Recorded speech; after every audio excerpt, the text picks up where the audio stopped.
know explaining your excitement about the World Cup is going to probably kind of be repetitive as it comes up, but it's a once in a lifetime opportunity, so it can never really get boring, can it? Definitely not. More especially as this World Cup, it's the first World Cup in African soil. You know, it means a lot. It means a lot, really.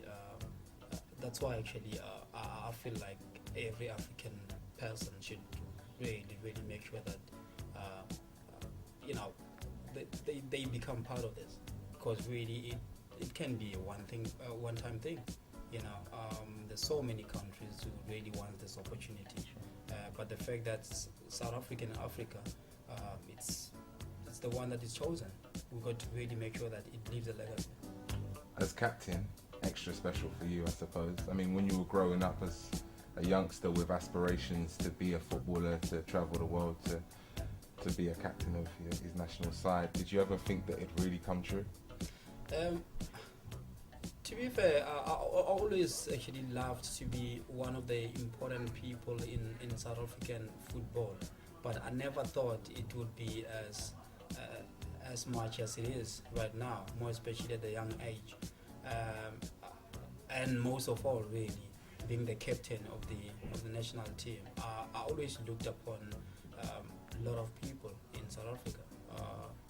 I used to, obviously, my hero is Lucas Radebe, right, which he used to captain the team, and I was so privileged that I managed to, share a room with him when I was young in the national team, and he always gave me a few tips, and seeing myself in this situation or this position, I can probably say it meant to be.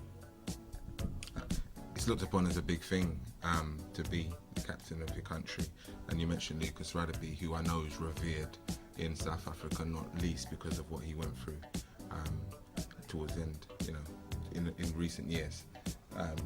From your point of view, though, are you ready for how your profile is going to go through the roof once this is all finished and people know? And I mean, everybody knows who Aaron Mokoena is, but once the World Cup's finished, everyone in their dog's going to know who Aaron Mokoena is. Are you ready for the responsibility and the profile that comes with that? Well, I am ready. That's why actually now I had to establish my own foundation. Yeah.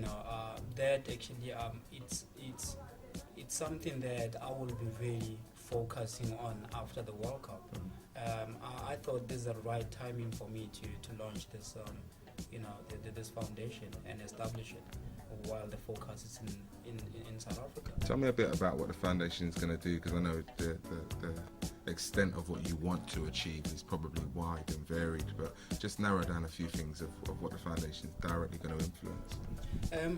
It's all about really creating opportunities for the young ones, working together with mixing, obviously using football as a vehicle, but then mixing education, football, and trying to create opportunities for individuals. I know there won't be footballers, all of them. You got girls or boys who wants to be doctors, teachers, you name them. So that's why actually I feel it's important for my foundation to mix this with to mix football with obviously education, and most of all I'm working with schools out there. It's all about creating that vibe at school where kids will look forward to go to school. Sometimes it becomes a problem for a youngster to go to school, but Aaron Mokoena's foundation is all about meeting the needs of the schools, creating opportunities for the younger ones, and who knows, we'll see the future.